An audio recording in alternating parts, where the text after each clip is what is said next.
And this is one of the highlights of my day nearly every single day. It is crazy. It makes no sense. Time-wise, it doesn't make sense. I think just trying to optimize for doing things that you just really you enjoy, and not being afraid to like pivot from one thing to the next. I think it's really important to take those leaps. And if you find you're not finding any fulfillment in something, just trying something else out. And so as long as you're able to get a picture of who you should be, and you're able to map onto it, that's happiness in life and real success. And I will give you a tip, which I wish people had given me when I was in my 20s.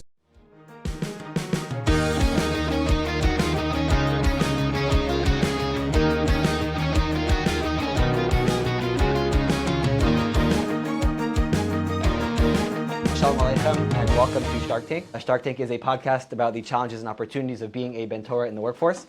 And it's really, really special to be here with all of you guys. And I think everyone should just take a moment after that wonderful introduction round to just take a moment to look around at the wonderful people here together. And some huge, huge thank yous, obviously, to Jeremy, Naomi, DLA for being amazing hosts. And the second time we're doing this, better than the first. And the third time will hopefully be better than the second. So thank you.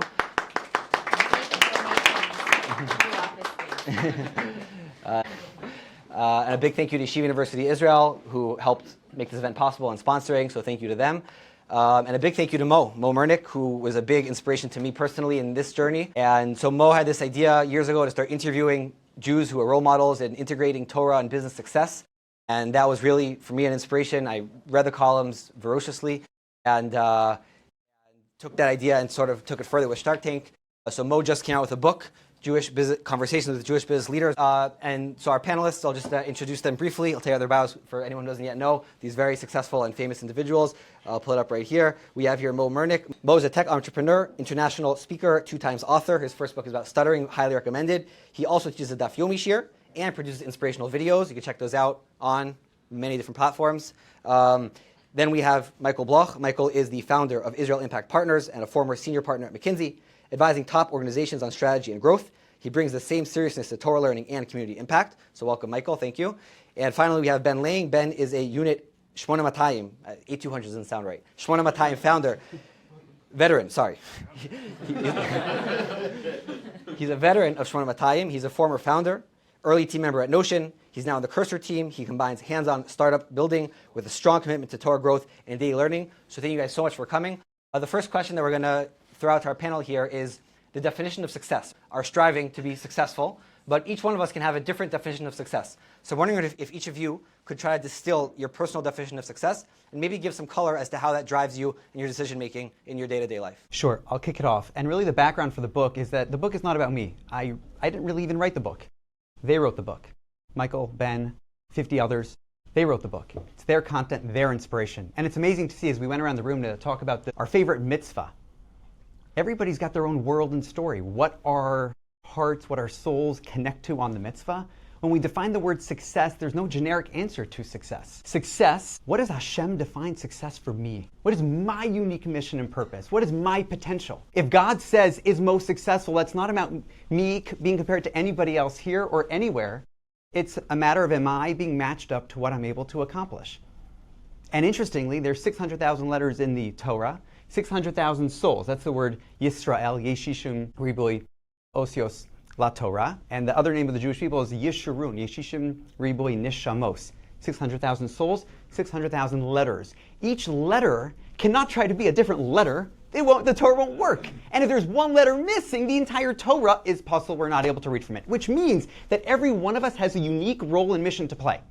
And if only, may we all be so blessed to help better define for ourselves what our unique mission and purpose is, because then we can really maximize that letter. And if we all focus on maximizing our unique letters, then that is what a full Torah and a kosher Torah truly is. So this book for me was not about me trying to say, how can I most similarly resemble Michael or Ben or the other phenomenal people in the book, and phenomenal people that I know outside the book.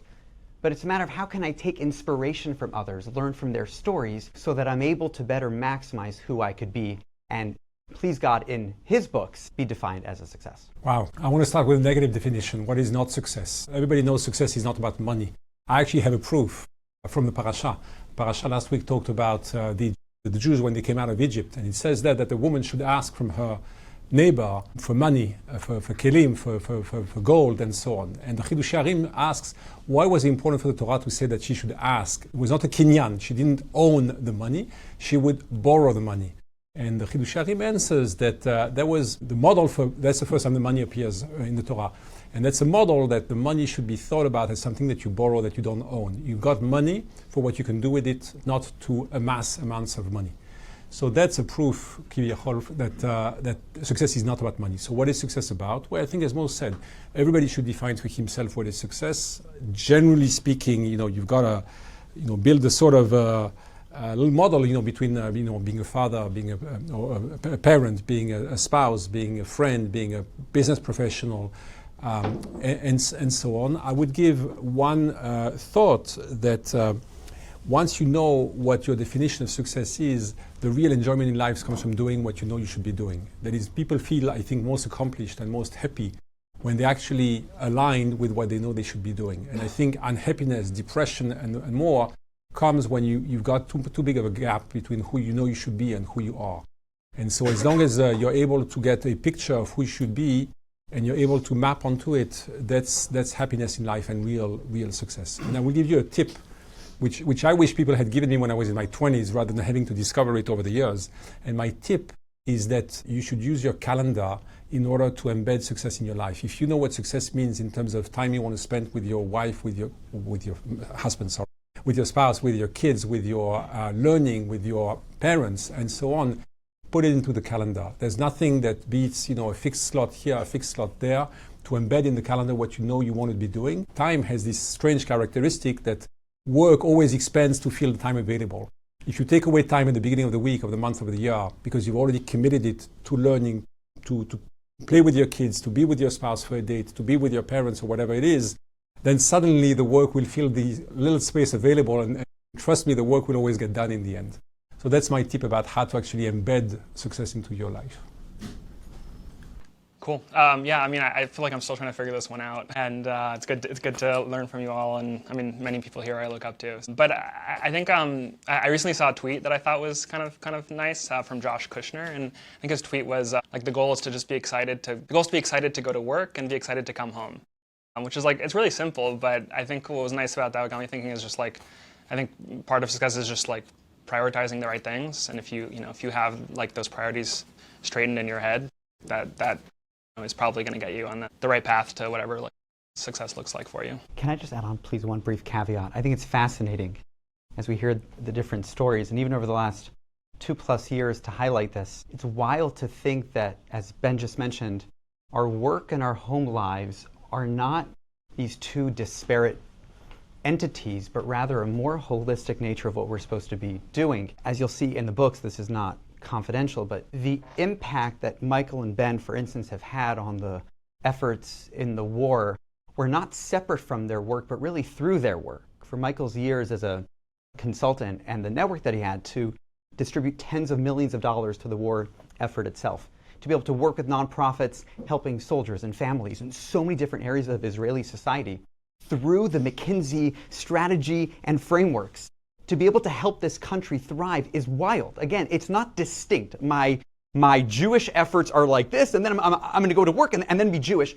But it's one holistic, one broad life. For Ben, all the efforts he did early on in the war, helping people find jobs, the influence that he has, the fact that he's able to teach at Torah Tech, which means that students can look up to Ben because he's a phenomenal role model to so many and a huge name in this space that people look up to, and then showing up in the evening when he could be doing so many cool things at work to teach Torah to post-high school guys, that's phenomenal.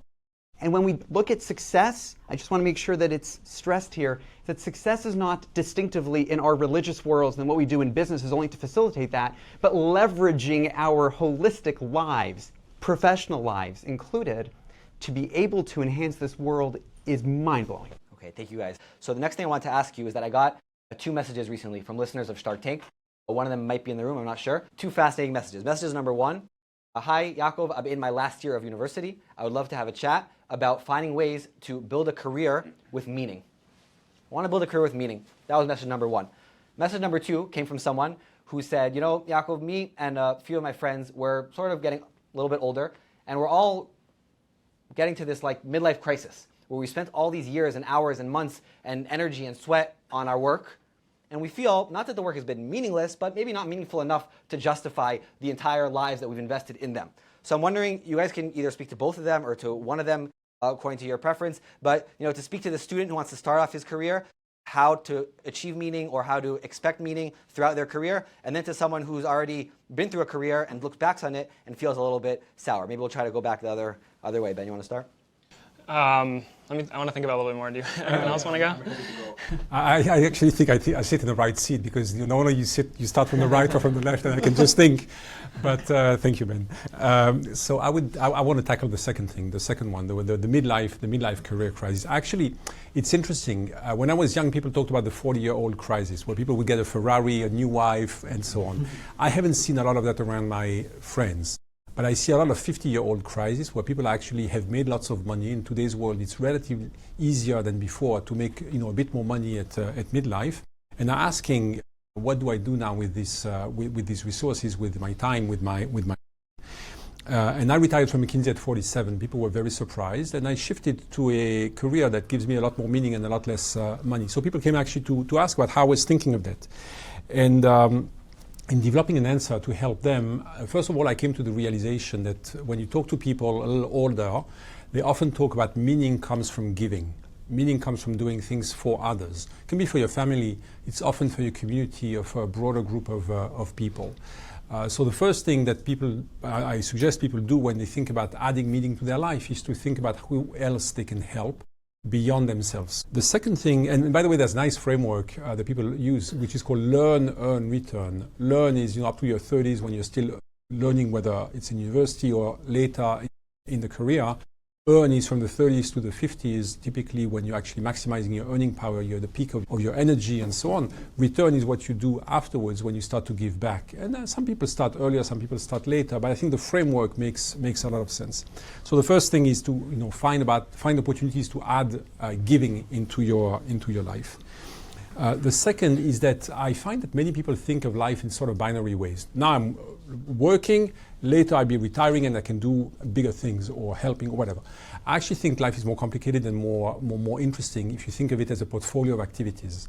At the beginning, when you work, your work is maybe 90% and 10% is what you're scrambling to do for your family, your learning and everything else.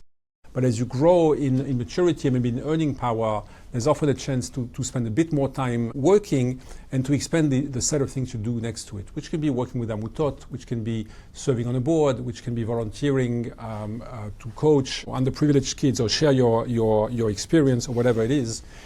And as you age through life, there's an opportunity to change the percentages that you spend on different times and expand the activities that you do for others and reduce the ones that you do for yourself. And lastly, the advice I often give to people, and that's especially people in their 50s or early 60s, which are thinking of retiring, is I think people very often think of retirement as, okay, I'm 60 now. The biggest things I've done in my life are behind me, and I'm just going to coast in. I think that's a complete mistake. I think the way the Chovot HaLevavot and others think of our work is to give us the capabilities to do the bigger things which are ahead of us. So I always tell people, think of the next years. Think of the past as giving you the capabilities to do what will be the biggest thing in your life. And the biggest thing in your life is actually ahead of you, not behind you. Whether you're 40, 50, 60, or 70, the biggest thing you're going to do with your life is ahead of you. The S-curve is to come. And whatever you've done up to now is only to give you the capabilities, the experience, the knowledge, the network, the resources to actually go and execute that. And when you see, when people hear and internalize that, they completely change their perspective and start to expand their aspirations and deliver bigger things. I'm here with my mentors, so I continue to learn. I'm soaking this all up. Michael, he's not just teaching these words, but he lives these words. While being a senior partner in McKinsey, he finished all of Shas, all Mishnayos, the Rambam's Mishnah Torah. Flights for some people may be more revolved around rest and catching up on some of the movies. For Michael, it was catching up on a lot of Torah. Michael now learns for 4 hours in the morning, just to gain some perspective. 4-hour morning Seder. This is sometimes more than, this is 4 hours in the morning. We couldn't host this earlier because we didn't want to impede on this. We didn't want to impede on the learning schedule. So I just want to say, you're not just hearing tips here, you're learning from people who live it, who breathe it, which is very powerful to realize. As Michael said, this is not about the future. And even from some of you in the room, we've had some conversations, some friends, and been exploring this together. These visions and dreams and impact we want to have in this future date. Highly recommend to make that now. If I was writing another book now, the book would revolve around interviewing people who have their careers in the professional world, who on the side projects are doing phenomenal things for the broader global Jewish community. Whatever that may mean. But this isn't their job, they're not fundraising for it, they're just passionately helping the Jewish world with whatever it is their soul guides them to do. And again, like our mitzvos, that's all unique. But for all of us, that's different. Life gets busier, typically. And how do we, in these years that we're in, maximize that time, or as was said before, to truly feel happy with what we're doing, both within the professions that we have and broader within our efforts for the world? I highly recommend whatever your soul is guiding you to, and pray and speak to your mentors. We should all do that. We can all do, and I look around the room, a lot of us are doing phenomenal things. We can all continue to do very impactful things that I'm confident will enhance not just our levels of happiness, but will positively enhance our careers as well. I've seen that success in business is not linear. We have to hustle and we have to work hard. A whole lot of siyata d'shmaya. But not necessarily is the extra hour or the extra 3 hours over the weekend going to be the defining factor for success. And I do believe that when we do good, Hashem will continue to provide us with good so that we can continue to do good. Yeah, I would say, I think on the first question, earlier on, I think just trying to optimize for doing things that you just really you enjoy, and not being afraid to pivot from one thing to the next. I think it's really important to take those leaps, and if you find you're not finding any fulfillment in something, just trying something else out. I think especially now, it's such a good time to do different things. You can upskill yourself so quickly with AI, and be at kind of the forefront of an industry if you kind of dive deep into it. I would say trying to find what you enjoy, and I think when you do get there, it leads to all kinds of side projects and side hustles and opportunities that will continue to compound and help you find more meaning as you go through it. Ben, can you please share some examples? And I'll name two, but I'll just name two. Ben has got one, when you talk about side hustles and projects, can you please, Ben has made many shidduchim and couples, has facilitated a lot. Can you please explain the background to Corona Crush and Hummus Day? Those are just two very unique projects that have gone global, and Ben was behind them. Maybe just share what you mean a little bit by the wide variety of types of projects that people could start. Yeah, I think I guess one of these examples was during COVID. I think early on, people were pretty afraid what's happening, and so I was chatting with a friend, and we were talking about how this is a great time to build things and do things, because people are just afraid, and this means there's opportunities out there. So afterwards, I hopped on Zoom with some of their friends, and we thought it would be a fun idea to just start a dating group on Facebook, and it ended up for Jewish people, and it ended up going pretty viral over the next couple months, and tens of thousands of people in it, and probably 100-ish couples that have gotten married through it, through posting there. No, it wasn't. It was a couple people. It was a group of people who set it up. But I don't know if that did that good for the world. Just maybe more people eating hummus. But I think it was. I'd been organizing a hackathon for people to build stuff that would help Israel's brand. This was way before the war here. This is 10 plus years ago, and that was one of the first hackathons in Israel. And so people were just building different projects, and I was I want to build my own project. And so I thought it'd be fun to just start a food holiday, and that people ended up finding it pretty entertaining, and ended up going viral. And I guess there ended up being hummus festivals all over the world, and funny things like that. But I don't know if that actually did such good things. But again, I think it just you never know. If you build something you're excited about, I guess you never know where it'll go. Okay, so I'm here with three very, very successful people, if I may say so myself. And when we talk about spiritual growth, being a Jew who cares about Torah values, specifically in the very busy years when time is a very short supply, families are growing, careers are still developing. So what are the keys to spiritual growth throughout that time? Whether it's in the workplace, viewing that as a place, a field for spiritual growth, or making the time, the Kviati team, beyond work for Torah and other forms of spiritual growth. What are the keys that you guys have seen in your own lives and the lives of people around you in order to be able to, even in the years where time is of least supply, to be able to continue to keep Avodat Hashem, being a Jew who cares about the Torah, at the forefront? I had a long-term dream when I was younger to teach the daf. I didn't learn all that well, but I knew that sometime when I'm retired and older, I would love to teach the daf. When I was doing an MBA here in Tel Aviv, the area where I lived did not have an English-speaking daf yomi shiur, and I was trying to find one for myself. It didn't exist. And a bunch of people around were also trying to find one, but there was none. I was like, I really want this. It doesn't exist. I felt so incapable of doing it myself. I was definitely not on the level to do it myself. But it was almost this little hint from God, like, let's go, Mo. Like, just go. And I just, even before I think preparing the first daf, my wife did the flyer and we just like pushed it out. And I just like, all right, let me try. I took a whole bunch of notes and I showed up and a bunch of people came. And it was wild. And now it's been a while and I've been teaching the daf. How long? A while. And this is one of the highlights of my day nearly every single day.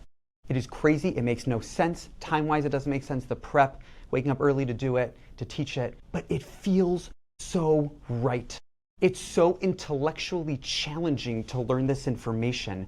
But I know deep down somewhere, even though sometimes if anybody learns the daf, some of these Gemaras can be really hard, but it's real and it's right.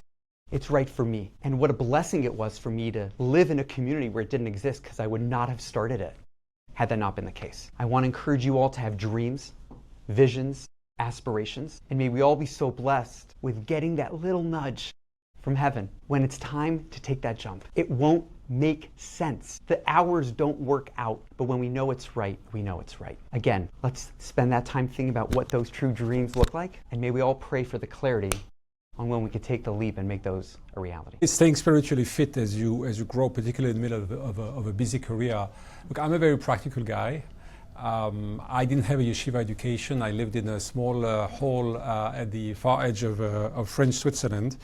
So I had a lot of catch up to do. My practical approach to this is, first of all, kovea etim laTorah, to set fixed time for study. Not so much because it says so in the Gemara, but because frankly, if you don't do it, it won't happen. Unless you've got fixed slots in your day, whether it's in the morning, in the evening, midday, in your week, shiurim here and there, it won't happen. So at least for me, that was the first necessary thing. The second one are goals. Moshe was Mo was kind enough to mention that I try to learn Shas and Mishnayot and the Rambam and so on. There's 1,000 prakim in the Rambam, in the Mishneh Torah. If you decide you can learn one a day, for instance, quote, in only 3 years, you're going to get there. And 3 years seems like a long time, but we all know where we were 3 years ago and what we've done with the time. And clearly, we could have spent 10, 15 minutes a day on that. So setting goals, measurable progress, making sure that, if you get late, you catch up on the weekend or during vacation or whatever. I found that to be incredibly important. I would also share one or two more personal things. There was a time in my learning career where I was only learning what I would call hard stuff. Mishnah, Halacha, Gemara, and so on, and it left me deeply unsatisfied. And I remember a Chabad Rav in Paris who said, you've got to balance the hot with the cold. If you want to learn Halacha and Gemara and so on, that's wonderful, but you also need to learn things which are a little more inspirational, whether it's Musar, Chassidut, whatever speaks to you. But you've got to balance things which speak to the heart and things that speak to the mind if you want to have consistency and continue over time.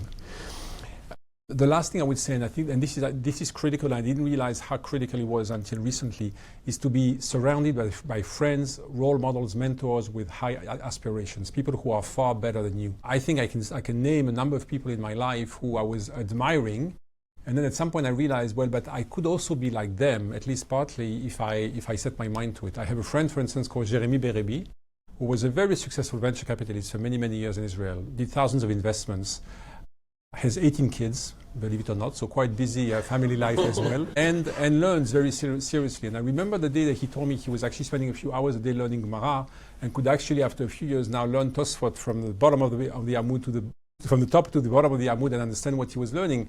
And that was so far away from me that I was thinking, this is impossible. And then I think, well, if you could do it, maybe I can do it as well, because he was not so far away from where I am 5-10 years ago. And surrounding yourself with these sort of individuals that you admire, but that are somehow connected to who you are, and realizing that if they can do it, you can do it, that at least for me was a very powerful motivator.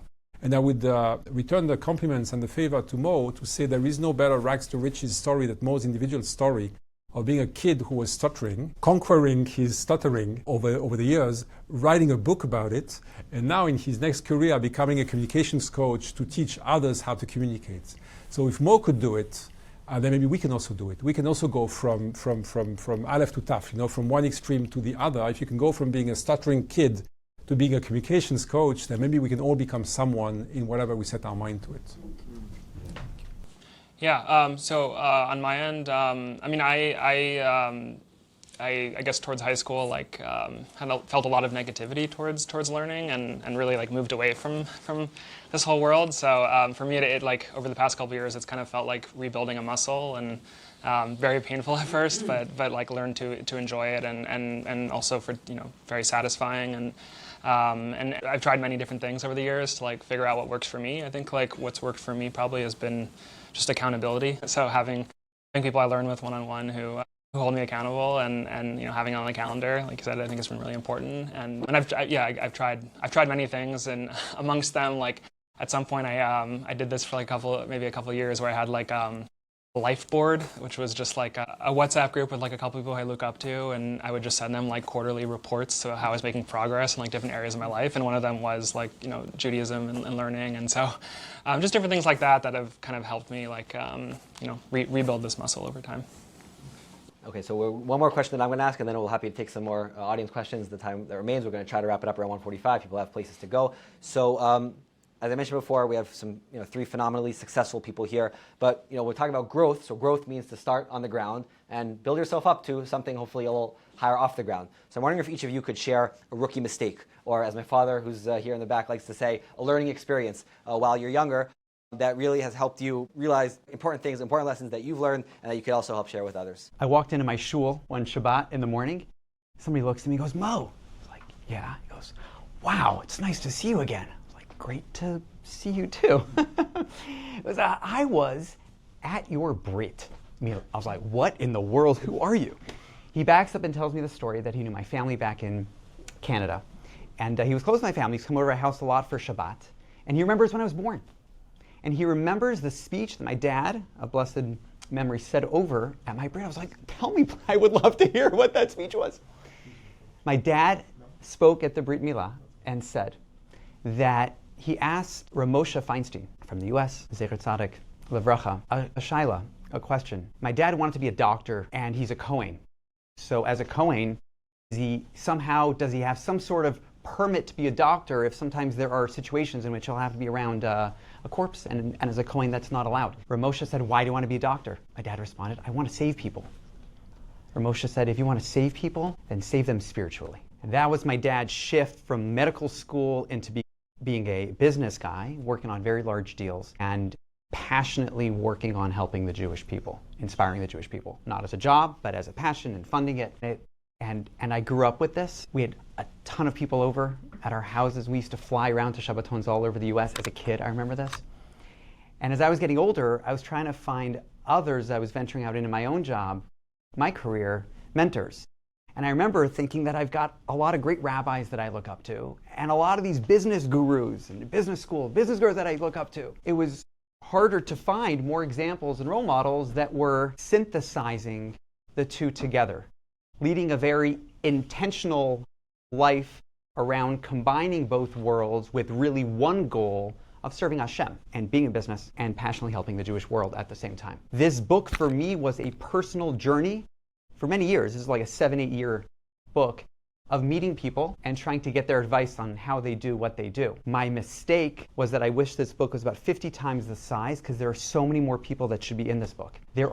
I look around this room, how many people should be in this book? And everybody's got such a story and a world, and I just I've never done this before, but I know it's the last, I'm just gonna do it. I've never done this before in a setting like this, but I'm gonna do this right now.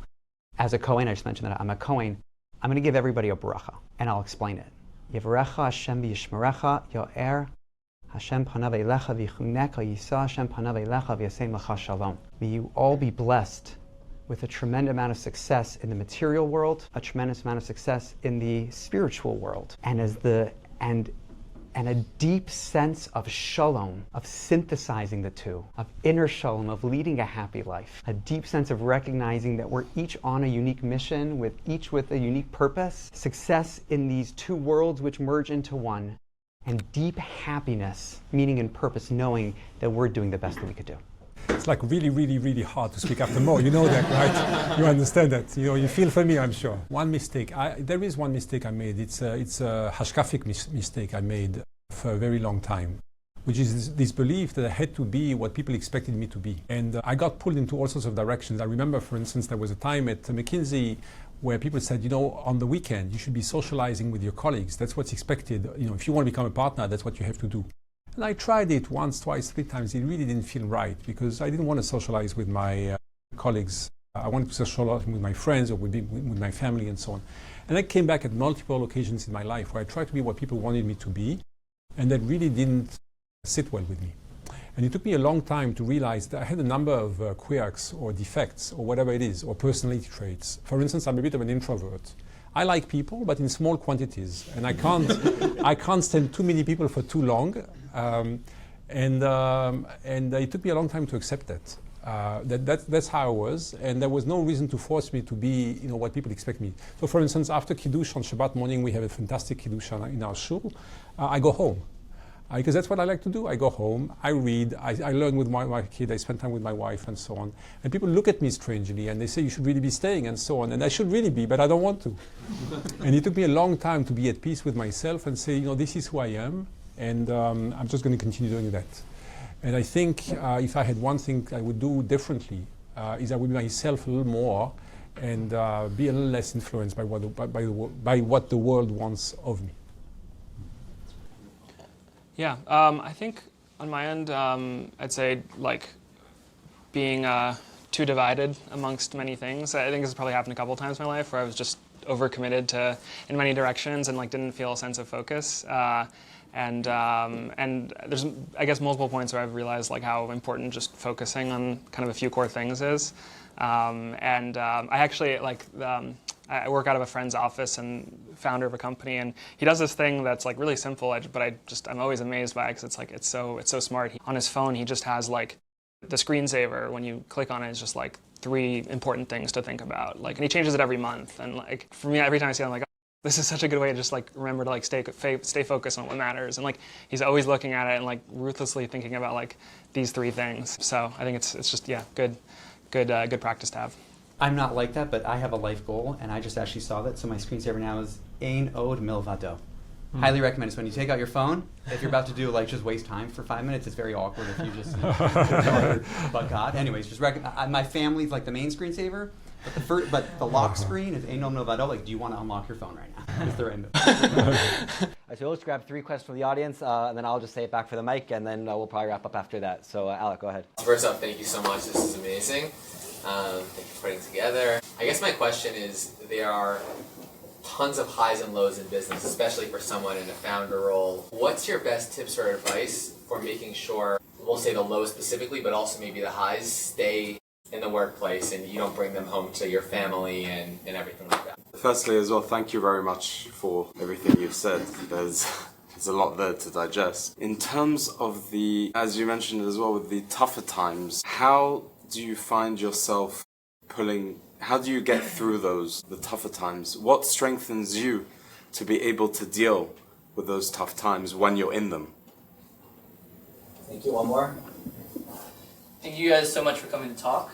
I guess I was wondering, many of you worked in Israel, and many of you worked overseas, in America, maybe other places. How do you think different industries compare in Israel versus in America and other places? Just to say it back for the podcast, so we have a question about sort of retaining an equilibrium outside of work, even though work can be very much up and down. We had sort of finding strength in the tougher times and getting through those at work, beyond work. And then we had sort of general Aliyah advice about different industries or how to approach Aliyah and making a career successful here in Israel. I'm happy to take the question, the first two and the next one briefly. I had many lows, and I'd love to hear answers to the solution of what you do when you have them. I was a wreck. I remember, waking up at night in a bed in a hotel room somewhere at the beginning of my McKinsey career, completely, after nightmares and thinking, I'm never going to make it, they're going to fire me, that's the end of it, this thing is so hard, and so on. I would say, on one side, keeping in mind these two shall pass. Life will go on. Many people have many problems, and life goes on for them. I think over the years, I took confidence in the fact that, up to now I had been reasonably successful. There was no reason to think it would change just right now. That most likely, people keep going on the same trajectory that they have been, accelerating and slow down a little bit. Generally speaking, if you've been reasonably successful up to now, it's going to be reasonably successful going forward. But this is part of the experience. Over time, you get to conquer those fears, and you feel better.